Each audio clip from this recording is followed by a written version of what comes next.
Echoes from the forgotten forest. The dark secrets lurking in the shadows. A supernatural horror story. In the remote and eerie forgotten forest, journalist Hannah Miller uncovers a chilling enigma that defies the boundaries between reality and the supernatural. As she delves into the mysteries of an abandoned house and the haunting legacy of the Harper family, Hannah must confront the dark forces that linger in the forest's depths. Prepare yourself for a spine-tingling journey into horror and suspense. In the heart of the small, sleepy town of Eldridge, a thick fog rolled in as dusk approached. The trees, twisted and gnarled, stood like silent sentinels on the edge of the forgotten forest. Local legend had it that the forest was cursed, but most dismissed it as superstition. The children of Eldridge, however, spoke of it in hushed whispers, their imaginations fueled by the eerie tales of vanished travelers and ghostly apparitions. Hannah Miller, a young journalist with a penchant for uncovering the truth behind local myths, had arrived in Eldridge on a chilly autumn afternoon. Her car crunched along the gravel road leading to the edge of the forest. She parked the vehicle and stepped out, the scent of pine and damp earth filling her lungs. She was here to investigate the rumors of strange occurrences and unexplained phenomena that had been reported around the forest's perimeter. As she approached the forest's entrance, Hannah noticed the stark contrast between the lively, bustling town and the oppressive stillness of the woods. The forest seemed to swallow the light, the canopy above so dense that it blocked out most of the fading sun. Despite the foreboding atmosphere, Hannah was undeterred. She had a mission: to uncover the truth behind the legends and to write a story that would captivate her readers. Equipped with her camera, notebook, and a flashlight, Hannah stepped past the boundary of the forest. The moment she crossed into the forest, the temperature dropped noticeably. Her breath formed small clouds in the air as she ventured deeper, the underbrush crackling beneath her boots. The forest was eerily quiet, save for the occasional rustling of leaves and distant calls of nocturnal creatures. Hannah paused to take photographs of the dense foliage and the occasional peculiar markings on the trees. Her curiosity was piqued by these markings, strange symbols that seemed to twist and contort into shapes she couldn't quite recognize. As the sun dipped below the horizon, casting long shadows across the forest floor, Hannah found herself drawn to a narrow, winding path. It seemed less traveled, overgrown with weeds and foliage, and yet there was something about it that beckoned her forward. She took a deep breath and followed the path, the darkness slowly enveloping her. The path led Hannah to a small clearing surrounded by ancient oak trees. At the center of the clearing stood an old, decrepit house. It was unlike anything Hannah had seen before. The house was weathered by time, its wooden shingles covered in moss and its windows shattered and boarded up. A sense of foreboding hung in the air, but Hannah's journalistic instincts drove her forward. She approached the house cautiously, her flashlight casting long, wavering beams of light. As she drew nearer, she noticed strange symbols carved into the doorframe. They resembled those she had seen on the trees earlier. Curiosity getting the better of her, Hannah pushed open the door with a groan. The interior of the house was in a state of disrepair. Dust covered every surface and the air was thick with mildew. Hannah's footsteps echoed in the empty rooms as she explored. She found remnants of what seemed to be a long-abandoned life: faded photographs, broken furniture, and a fireplace full of ashes. In one room she discovered a journal lying on a dusty desk. The leather cover was cracked and worn, but the pages inside were surprisingly well preserved. Hannah carefully opened the journal and began to read. The entries were written in a shaky hand and spoke of a family that had once lived in the house, a family that had vanished without a trace.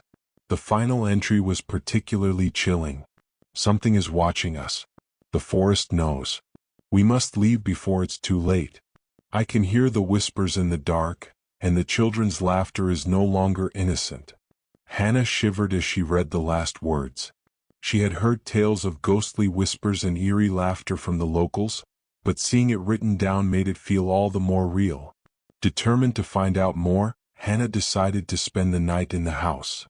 She set up her equipment and prepared to document her findings. As night fell, the temperature dropped even further, and the forest outside seemed to come alive with strange noises. Hannah tried to stay focused, but her unease grew with each passing hour. Midnight arrived, and Hannah's exhaustion began to take its toll. She had tried to sleep, but the creaking of the old house and the occasional whispering sounds kept her awake. The wind howled outside, and the house seemed to groan in response. Hannah decided to investigate the source of the strange sounds.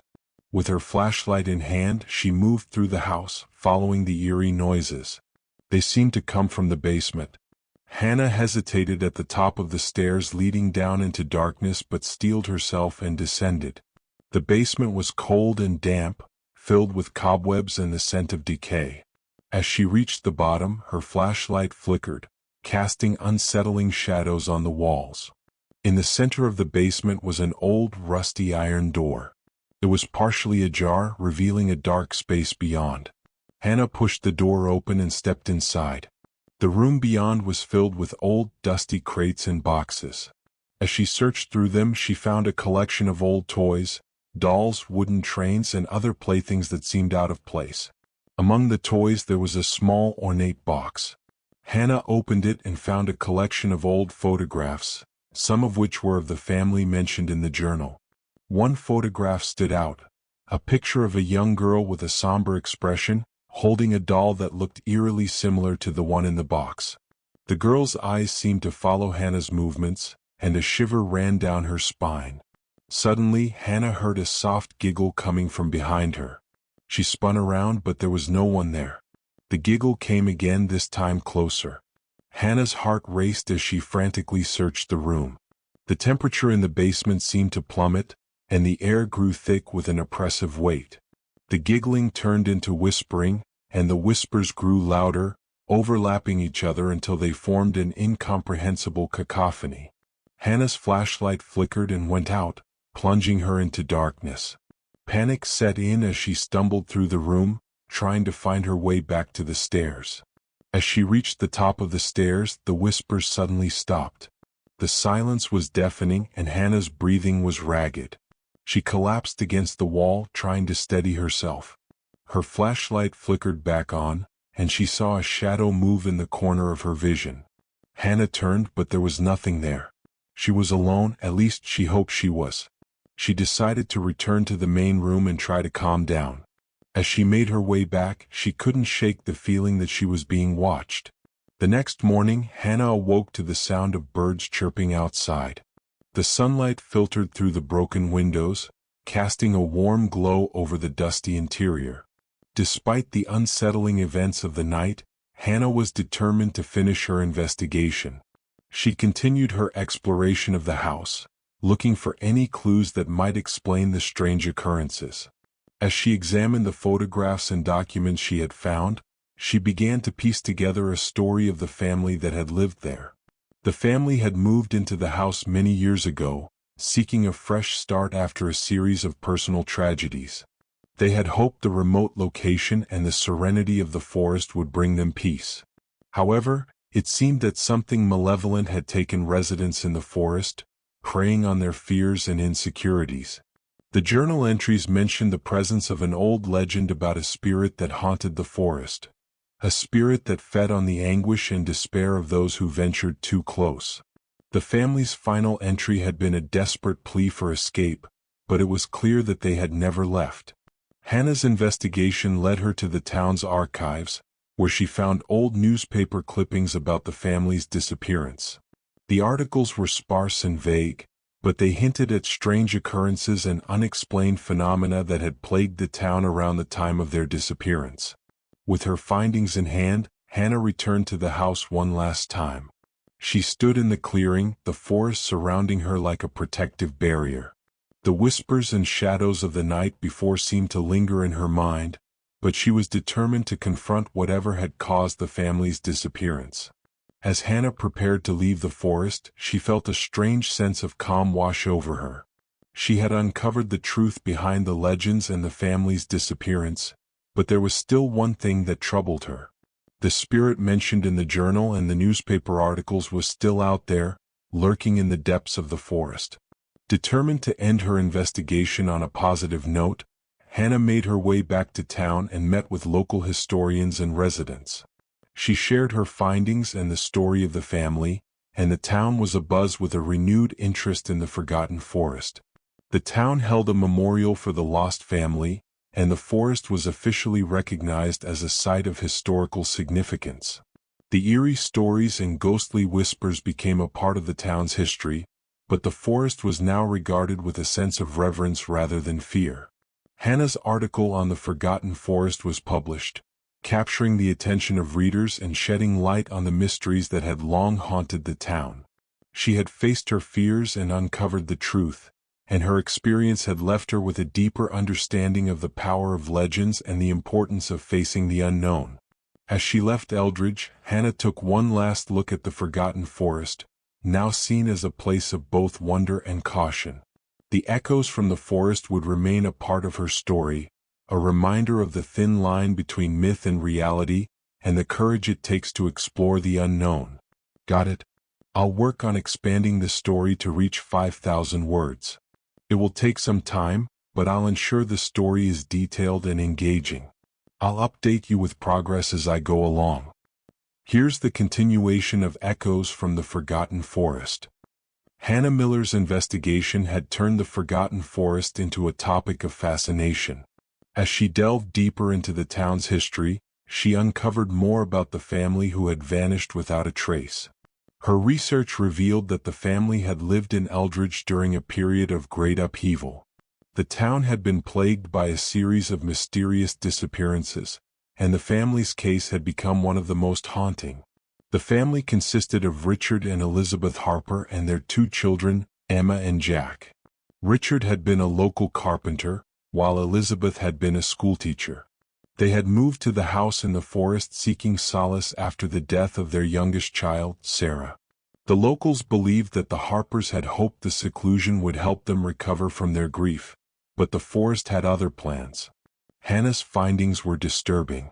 The forest's reputation for supernatural occurrences had long been a topic of local folklore, but there were hints that the Harpers' fate was tied to something more sinister.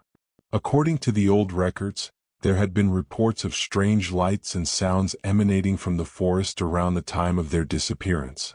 Some even claimed to have seen shadowy figures lurking in the trees. The more Hannah investigated, the clearer it became that the forest had a dark and malevolent presence. She interviewed elderly residents who had lived through those times, and their accounts were chilling. Many spoke of a local legend about an ancient entity that inhabited the forest, an entity said to feed on the despair of those who ventured too close. Armed with this new information, Hannah decided to return to the forgotten forest for one final investigation. She planned to explore deeper into the forest than she had before, hoping to find any remaining clues about what had happened to the Harpers. It was a crisp autumn morning when Hannah set out once more. She retraced her steps to the old house, which now stood as a monument to the past. The forest seemed more alive than ever, with the trees whispering in the wind and the ground covered in a carpet of fallen leaves. Hannah carried a map she had pieced together from various sources, marking the locations of reported phenomena. The map led her to a part of the forest that was less explored, an area marked with symbols that matched those she had seen on the trees in the house. As she ventured deeper, the trees grew denser and the forest grew darker. Hannah's flashlight cut through the gloom, casting eerie shadows on the thick undergrowth. The deeper she went, the more the forest seemed to close in around her. The sounds of wildlife faded, replaced by an unsettling silence. Hours passed as Hannah navigated the labyrinthine paths. She was determined to reach the area marked on her map, but the forest seemed to shift and change, as if it were actively trying to prevent her from finding what she was looking for.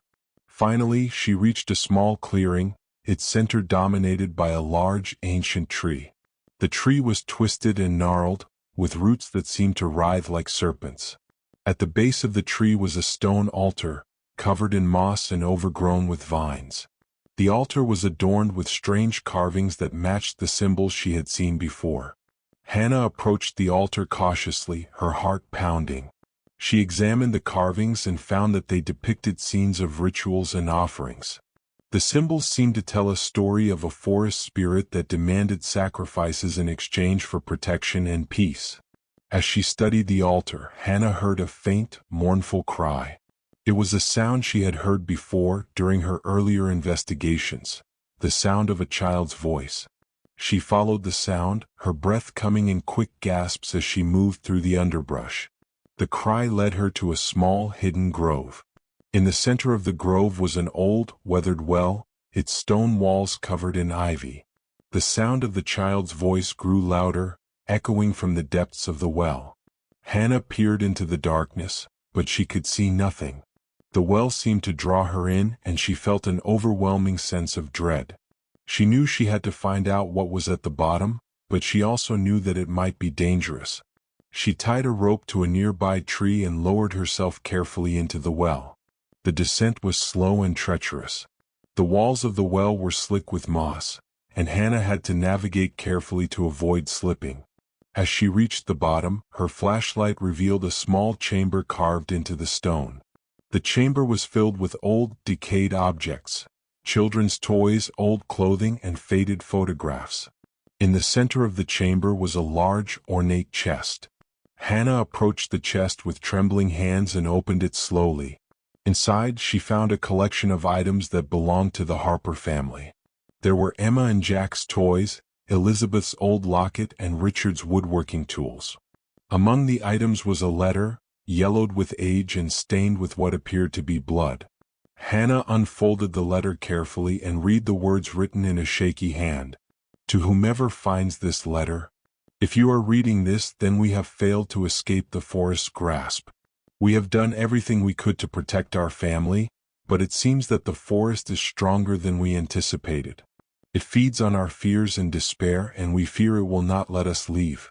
We have tried to understand its demands, but it is a dark and ancient force. The rituals and sacrifices are meant to appease it, but they have not worked for us. We fear for our lives and the lives of our children. If you find this, know that the forest will not release us easily. We are trapped, and the forest will continue to hunger for more. Please leave while you still can. Do not let the forest claim you as it has claimed us. Sincerely, Richard Harper. Hannah's hands shook as she finished reading the letter. The realization of what had happened to the Harper family was horrifying.